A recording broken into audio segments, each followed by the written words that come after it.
All year long, we've been celebrating 50 years of hip hop, and did you know the National Hip Hop Museum is right here in DC? Sure is. You can see unique memorabilia and exhibits that celebrate the music genre that, of course, is so important to the American culture. So here to give us a little special sneak peek are Jeremy Beaver and Red Summer from the National Hip Hop Museum. Welcome. Thanks so much for It's having been a us. big year.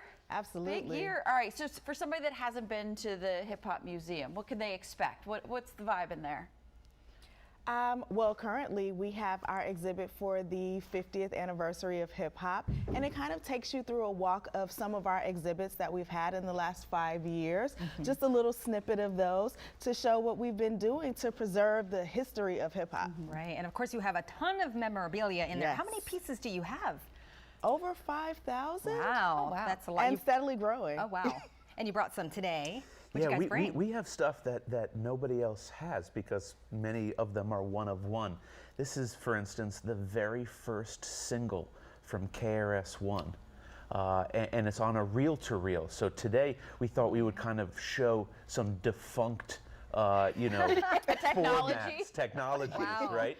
Another defunct technology, you have to be of a certain age to remember, 8-tracks. Oh yeah, the 8-track. So that's Curtis Blow. Blow's 8-track. There were only 4 hip-hop 8-tracks ever made. Really, just 4? Yeah, and so believe it or not, that one 8-track is extremely valuable, as is this typewriter-typed press kit for Grandmaster Flash and the Furious 5. Typewriters are not used anymore in press kits. VHS cassettes Of course. Break-in, love that. are not used anymore. And this is a flyer, an early hip-hop flyer, and we brought that to show that before computers, they had to use something called press type. And all of these letters were individually rubbed onto the paper to make that How flyer. far we've come, right? Yes, we How far have. we've come. And then what's this cool jacket over here? Red? This is a tour jacket from the Fat Boys. And we have a very lovely collection of their costumes from their movies and their tours. Lots of wonderful things from the Fat Boys as well. In fact, I just remembered Red is wearing a 1988 Oh. Don't Believe the Hype denim and leather stage-worn Flava Flav jacket from Public Enemy. Oh my gosh! And these are all, one-of-one items. Even the Fat Boys fashions were actually designed by hand by their manager's wife. Wow. How do you guys get? Yeah, turn around one more time. We need to see that. And it's all coming back in style too, which is Yeah. a great thing, right? And these Don't are believe the yeah, hype. these That's are awesome. these are all donated. Oh, So- I was gonna ask, wondering. yeah. Yeah. How so, does? Yeah. so if there's only so many places in the world, if not just a couple, that are preserving and archiving hip hop.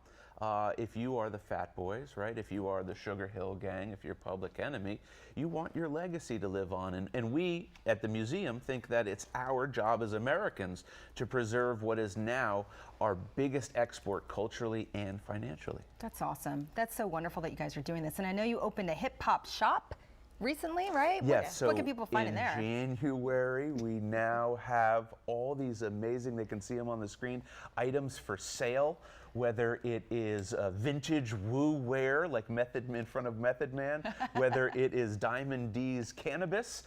You can find all of these items at nationalhiphopshop.com, and our physical location is 1919 18th Street. Okay. And what you said 5 years. It's been about 5 years, right? Since you The museum. The museum. Yeah, opened 5 years ago. You've helped found this. I mean, what was the whole impetus behind this? And what's it been like? It wasn't being done. Hey, I that's- think we that's how you get all things done. have an obligation, right, to figure out what contributions can we make back to our country. And I had midlife crisis gone good, and I thought to myself, hey, why is nobody preserving what impacted me and so many people so positively? So with Red's help, we opened in 2019 as the world's first hip hop museum.